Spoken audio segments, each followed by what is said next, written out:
Bonjour, voici la présentation de mon jeu intitulé Petit jeu entre futurs amis. Ce jeu est un jeu de questions-réponses qui permet de découvrir l'autre, que ce soit de nouvelles personnes, des amis proches ou des membres de sa famille. Par exemple, en soirée, dans un groupe d'amis avec de nouvelles personnes, ça permet de briser la glace et de tous apprendre à se connaître. Ce jeu se prête aussi bien à une partie en couple avec son ou sa conjointe, car il y a toujours de nouvelles choses ou de nouvelles anecdotes à apprendre. Le but du jeu est d'être le joueur qui remportera le maximum de points d'assiduité pour remporter la partie. Les points d'assiduité se gagnent en étant celui qui saura restituer le plus de choses qu'il aura retenues au sujet d'un des autres joueurs, choisi aléatoirement via un schéma de restitution obtenu par un lancer de dés. Le jeu est constitué de 6 catégories de cartes: catégorie scolaire, catégorie loisirs et passion, catégorie intimité, catégorie vie privée, catégorie réflexion et catégorie professionnelle. Il y a également 3 cartes spéciales, la carte changement de sens, la carte chronomètre et la carte étoile. De base, le jeu tourne dans le sens horaire. Lorsque la carte changement de sens est dévoilée, on inverse le sens de rotation du jeu. La carte chronomètre n'intervient qu'en deuxième moitié de jeu. Elle débloque un concours au lancer de dés. Le joueur qui perd le lancer de dés, c'est-à-dire qui fait le chiffre le plus petit, devra alors poser une question libre à son sujet sur ce qu'il a déjà dévoilé aux autres joueurs depuis le début de la partie. Et le joueur qui est capable de répondre à cette question le plus rapidement possible gagnera un jeton action supplémentaire.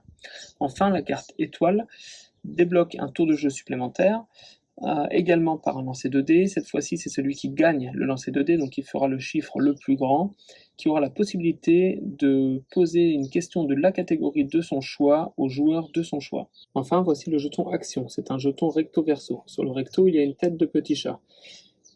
Lorsque je ne souhaite pas répondre à une question et donner ma langue au chat, si je dispose encore d'un jeton action, il suffit que je donne mon jeton action à la personne qui me pose la question face petit chat visible, et ça me permet de donner ma langue au chat.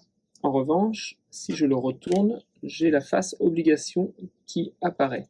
Ça me permet d'obliger n'importe quel autre joueur, n'importe quand, à répondre lui aussi à la question qui est en cours. Pour la mise en place du jeu, il suffit de répartir les 6 catégories de cartes en 6 paquets différents, piocher le nombre de cartes dans chaque paquet en se référant au petit tableau de la notice en fonction du nombre de joueurs et du choix de la durée de la partie.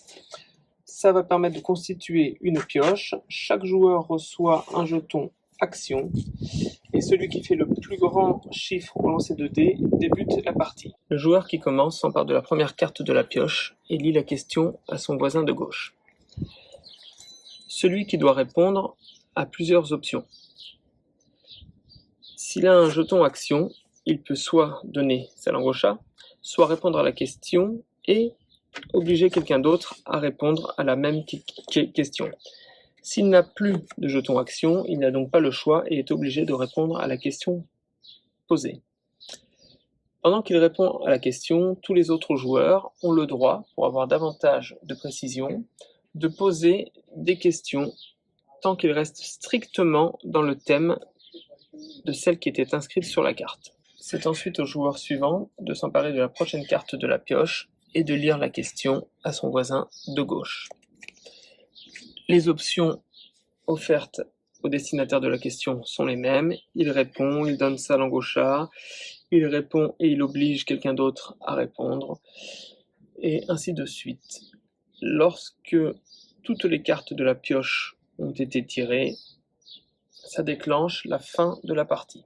À la fin de la partie, le joueur qui avait débuté lance le dé en se référant au schéma de restitution dans la règle du jeu. Celui-ci va donner l'ordre des joueurs dans le sens dans lequel chacun va devoir restituer ce dont il se souvient au sujet d'un des autres joueurs. Lorsqu'un joueur a terminé de restituer tout ce dont il se souvenait au sujet d'un autre, sur la qualité de la restitution qu'il vient de faire. Tous les amis se concertent pour lui attribuer une note. Lorsque chacun des joueurs a terminé de restituer ce dont il se souvenait des autres personnes, celui qui a obtenu la meilleure note d'assiduité remporte la partie.